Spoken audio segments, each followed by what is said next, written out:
গ্রাহকদের যে ইন্টারাপশন হচ্ছে এই ইন্টারাপশন দূর করার জন্য আমরা চাইতেছি পল্লী বিদ্যুতায়ন বোর্ড এবং পল্লী বিদ্যুৎ সমিতিকে যদি একীভূত করা হয়, পল্লী বিদ্যুৎ সমিতির রুট পর্যায়ে কর্মরত যে সকল কর্মকর্তারা আছেন ওনারা যদি পদোন্নতি পেয়ে পল্লী বিদ্যুতায়ন বোর্ডের সদস্য পর্যন্ত হইতে পারেন, তাহলে ওনারা বুঝবেন যে মাঠ পর্যায়ে কি কি সমস্যা আছে এবং ওই সমস্যার সমাধান করে গ্রাহকদেরকে নিরবিচ্ছিন্ন বিদ্যুৎ সেবা দিতে পারবেন।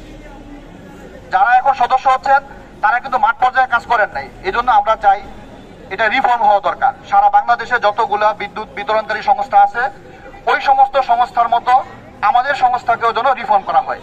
আর দ্বিতীয় দাবি হচ্ছে যতগুলা পদে অনিয়মিত, কাজ নাই, মজুরি নাই, চুক্তিভিত্তিক এই ধরনের বিভিন্ন নাম দিয়ে যাদেরকে নিয়োগ দেওয়া হয়েছে তাদের সকলের চাকরি যেন নিয়মিতকরণ করা হয়। একই এবং অভিন্ন সার্ভিস কোড বাস্তবায়ন করতে হবে।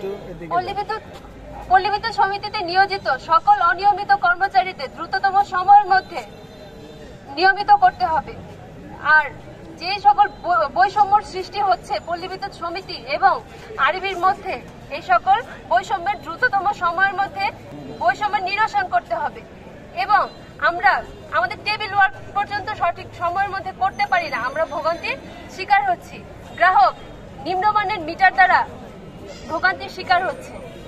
আমাদের এই সকল নিম্নমানের মালামাল সরবরাহ করা থেকে বিরত থাকতে হবে আরবিকে, এবং আমরা যেন সঠিকভাবে আমাদের কাজ সম্পাদন করতে পারি সেই লক্ষ্যে আমাদের মালামালগুলো উন্নত মানের সাপ্লাই করতে হবে।